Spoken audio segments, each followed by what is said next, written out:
தேவையான நமக்கு தாளாந்துகளும் எல்லாமே கொடுத்திருக்கார். ஒரு ஊழியக்காரனை ஊழியம் செம்மையா செய்யறதுக்கு அவருக்கு ஒரு பங்கு கொடுத்திருப்பார் இல்லையா? அந்த பங்கை நம்ம முடிக்கிறோமா இல்லையா? பாதியிலேயே கூட்டிட்டு போயிடுவாரா? இல்லையே.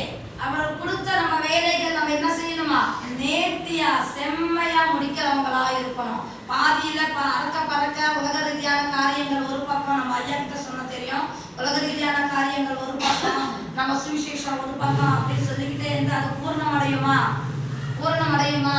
பூர்ணம் என்னைக்கு பூர்ணம் அடையுது அப்படின்னு நினைக்கிறோமோ நமக்கு நம்ம சாட்டிஸ்பேக்ஷன், கடவுள் நமக்கு கொடுத்த வேலை, நமக்கு கொடுத்த சுவிசேஷம், நமக்கு கொடுத்த ஊழியம் செஞ்சு எத்தனை ஆத்மாக்களை ஆதாயம் பண்ணீங்கன்னு அப்ப இயேசுப்பா கிட்ட கேட்க போறாரு. அப்ப என்ன சொல்லுவாங்க? எனக்கு கொடுத்த வேலை நான் செம்மையா முடிச்சேன் அப்படின்னு சொல்லிட்டு நம்ம சொல்றவங்களா இருக்கணும். எப்படி நம்மளுடைய வேலை நம்ம என்ன கொடுத்துருக்காங்க, ஒவ்வொருத்தருக்கும் ஒவ்வொரு தாராத்துகள் கொடுத்துருப்பாங்க.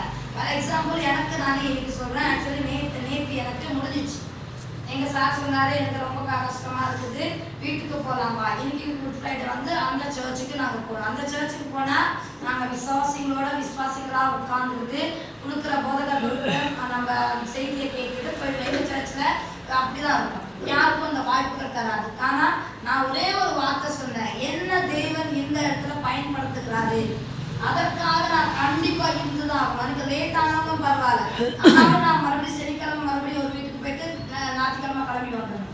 இவ்வளோ வேலையும் மத்தியிலையும் யார்கிட்ட என்ன திட்டுவாங்க? எங்க அத்தை ரொம்ப திட்டுவாங்க, நீங்க வரதே இல்லை, என்னை பார்க்கறதே இல்லை, ரொம்ப கஷ்டமா இருக்குது. இப்போ நான் நாளைக்கு போயிட்டு மறுபடியும் சனிக்கிழமை வந்துட்டு அதுக்கு ஒரு திட்டுறோம். பட் எந்த திட்டா இருந்தாலும் இயேசுப்பாக்காக எனக்கு கொடுத்த ஊழியம் நான் கண்டிப்பா எதுக்கு தெரியல. விஜயக்கா சொன்ன மாதிரி எதுக்கு எனக்கு 3வது வார்த்தையே வருதுன்னு எனக்கு தெரியல. அதுக்கு முன்ன நியமிச்சிருக்காங்க, அதனால உனக்கு கொடுத்துருக்காங்க. எனக்கு இந்த பணியை நியமிச்சிருக்காங்க, நான் செஞ்சு ஆகணும். அது நான் கடவுளுக்கு கொடுத்த ஒரு நாளைக்கு போயிட்டு நான் உனக்கு கேள்விக்குரிய எனக்கு நிற்கக்கூடாது இல்லையா? நான் உனக்கு இந்த நேரத்துல இந்த வாய்ப்பு கொடுத்தேன், நீ பயன்படுத்தவில்லை அப்படின்னு சொன்னா அப்ப எனக்கு என்ன ஆகும்? நான் பூர்ணம் அடையாமலேயே நம்ம இயேசுப்பட்ட கேள்வியில நியாயத்திற்குள்ள நிற்க போறோம். ஸோ அவர் வருகை நிமித்தம் நமக்கு கொடுக்கப்பட்ட வேலைகள் நிமித்தம் நம்ம பூரணமா செம்மையா எல்லாமே முடிச்சுட்டு நம்ம போறதுதான் நம்மளுடைய வேலை. அதற்காக ரொம்ப நன்றி.